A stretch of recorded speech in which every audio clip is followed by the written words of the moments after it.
When an emotional breakdown hits you. When that happens, it's usually because things have been left to bubble up and bottle up for far too long, and you haven't been able to express yourself for one reason or another. Maybe you're not allowed to, maybe you've not been taught to, maybe there's just too much going on and you haven't had time to really acknowledge all of the feelings that you've been going through.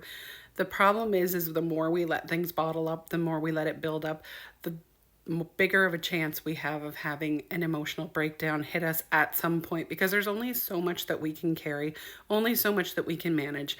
And we carry emotional energy from our past. So when we go through an experience and we don't cry when we're sad, we don't allow ourselves to grieve, we don't allow ourselves to acknowledge our emotions or express them, we don't yell when we're angry, we don't do anything to get the emotional energy out, but we've generated it and then we hold on to it. It acts like chronic stress, which can affect you physically, mentally, emotionally, and on so many different levels. And eventually, when that gets to be too much, it's going to cause an emotional breakdown, because it has to come out in some way, shape, or form. There has to be a release at some point. You can't build up a bunch of energy and never do anything with it, because eventually there will come a point where it just can't be contained anymore.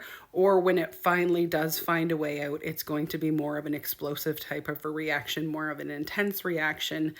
My name is Jen, and I do emotion code sessions for people. The emotion code is where we connect with your subconscious and we ask if you're carrying any negative, trapped emotional energy from your past, things that you didn't or couldn't release at the time.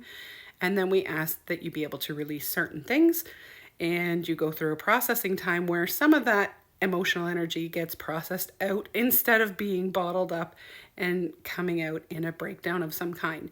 If you're interested in more information about the emotion code, drop me a comment or a question in the comments, or click the link in the bio for more information about booking sessions.